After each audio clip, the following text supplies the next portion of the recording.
America's national parks. You've heard of the popular ones. Yellowstone, the Grand Canyon, even Maine's Acadia ranks 6th on the list of most visited national parks. But this show isn't about popularity.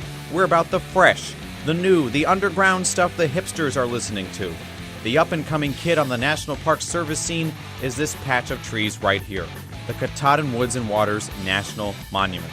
It's 87,500 acres of former timberland donated to the federal government by Roxanne Quimby, who helped found Burt's Bees. 2017 was the monument's first summer season. We went to check it out. I'm Dustin, that's Rachel, she's Julia. 3 occasionally clueless 20-somethings who work at a TV station. We're a reporter, producer, and photographer who got the chance to explore Maine, meet the people succeeding, the people struggling, and find out just what is there to do and see in a state almost as quirky as we are. In other words, we saw Maine by the mile. Created in 2016 by President Obama, the Katahdin Woods and Waters National Monument is one of the newest in the United States. To get there, you drive north on I-95, about 3 hours from Portland. It's easy to drive past the monument office in a little town called Patton. This donated home is actually Katahdin Woods and Waters HQ. It's the domain of Park Superintendent Tim Hudson, who has just a few credentials that make him perfect for the job. You've lived a lot of different places. You worked for the National Park Service for 50 years. Since 1967. Run us through your career real quick. I started off as a laborer at Kings Canyon National Park in 1967. Should we move the poo-poo screen? Moved back to Yellowstone, moved to the regional office in Anchorage for 12 years as the chief of maintenance and operations for all the parks in Alaska. Moved to Bangor in 2013, commuted for 3 years between Bangor and Staten Island. I was in charge of all the repairs from Hurricane Sandy. Tim says Maine's weather is a little too hot for him. He hadn't seen 80 degrees in the 6 years before his move here. Luckily, he has adapted and is ready to give suggestions to Katahdin Woods and Waters visitors trying to make the most out of a quick visit. So if you come here and you've only got about 24 hours, kind of like us, what do we have to see before we leave? Well, most people that come in here, they get a taste of everything by coming in and doing the Loop Road. Because you get the views of the mountain, you get the lake, you can see the trails. So last thing I want to ask about is the mustache. Yes. When did you start getting this awesome mustache, and why?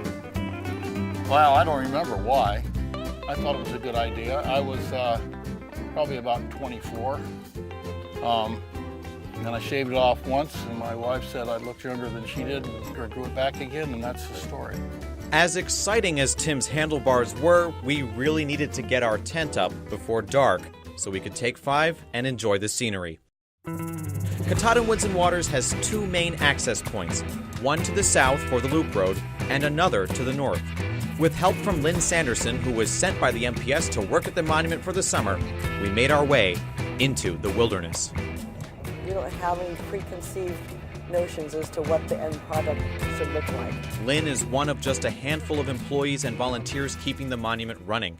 Like any startup shop, she has a whole bunch of different jobs. She's also tasked with helping park planners attempt to craft an Acadia alternative out of some gravel roads and greenery. It's a wet glob of clay that we're looking to mold into something, and what that end product looks like, who knows right now.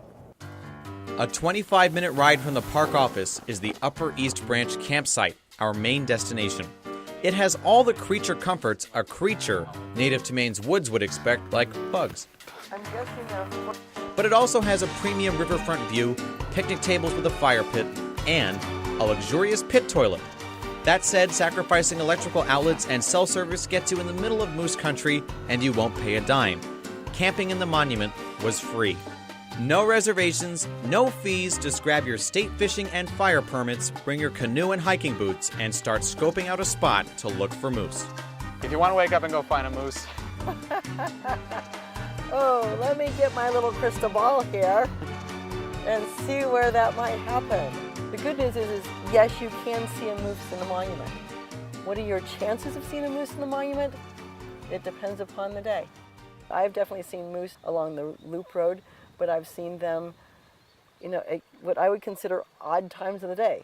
Middle of the morning, standing on the Loop Road. Middle of the afternoon, standing on the Loop Road. 2 different areas of the Loop Road. They're on their own timetables. They're on their own timetables. It's important to mention a number of folks in the Katahdin region don't have the time or means to adventure around like us. The land we got to eat blueberries and in essence play on was once a source of timber for big paper mills. In nearby towns like Millinocket and East Millinocket, the mills now sit quiet. The good-paying jobs with benefits they provided are gone. A few new forest products companies are expected to start up in the area, but high unemployment and strings of broken promises by other businesses have left many people hurting. Some are hopeless and not so keen on the whole monument thing. She wanted to protect the forest, which is good. She has a good idea there. But for us to put it into a national monument, there's nothing to monumentize unless you're dedicating it to the paper industry up here. Wendy Wood lost her job with an area school system after the paper machines stopped in East Millinocket. Years later, she still hasn't found a job as good as the one she had. Do you like living here? When I was working, yes. What happened? Lost my job because the mills went down. The seniors weren't going to graduate them. I didn't know if they were going to. They had to cut positions and cut back pay in order to graduate the seniors. It put me in a bind. And I've been sticking out best I can. Desperation has divided towns between people like Wendy, who think the monument will constrain businesses, and people who think the monument will bring tourists and jobs in. Wearing my journalism hat, I tried to nudge Wendy into talking politics, but she wouldn't talk about red states or blue candidates, just how it feels to be unemployed. Who understands people like you? People who understand people like me are people who've been in the same boat as I have. Other than that, if they've had a cushy job, they don't understand it. They don't. If they got a $15 plus an hour paying job, they don't understand it. Because they've never hit rock bottom. They don't know what it's like to crawl on your belly. Maybe we can get some businesses in here. We need tax abatements and things like that to get businesses coming in. We have nothing. Perhaps there is a lack of single large employers in the Katahdin region, but that doesn't mean folks are sitting idly around all day. There's all kinds of things to do, even in places you wouldn't expect to find anything. And some folks are capitalizing on it, even in places like this, the bustling metropolis of unorganized territory T6R8. Not a Star Wars robot, it's a real place. This is the Foxhole Cabin. This is where Joe Christensen and his family run the Matagamon Wilderness Campground and Cabins. As the name suggests, there are cabins and campsites. If you've ever wanted a Maine guide to show you the forest, wanted to go canoeing with someone who actually knows how, desired to go fishing out on a remote lake, or hunt bears, Joe's the guy to hit up. Bears are very spooky, and everything has to be perfect, or they're not going to come into that bait. Joe's family lives off the grid in the middle of the woods, just 15 minutes from our campsite at the National Monument. They make their own electricity. Who has the blueberry? That will be me. Thank you very much. And really, really good pancakes. When people come up here, what do you tell them about this spot? Because, for people who don't hunt and fish, I'm sure that they come through here every once in a while and you have to chat with them about, well, this is what it's like here. Yep. No, a lot of people come through because they go into Baxter State Park, and now with the new monument, they're going down to the monument. And it's just a neat place to be because everybody is on vacation. You know what I mean? So everybody wants to go do something, and plenty of hiking trails. And we do a lot of fishing. We're doing fly fishing class here today. Just a camping, the old-fashioned camping. Cell phones don't work here. They get here, and you can just unplug and cook s'mores by the fire. Joe sees the National Monument as an opportunity to introduce people to the Katahdin region. He's already seeing a slight uptick in business, and how can you complain about more people stopping in your store to ask for directions? What do I think about it? As far as I'm concerned, it's fine. The debate over whether or not the Katahdin Woods and Waters National Monument is the region's second coming or a roadblock to business will go on as long as people like listening to themselves talk about their point of view.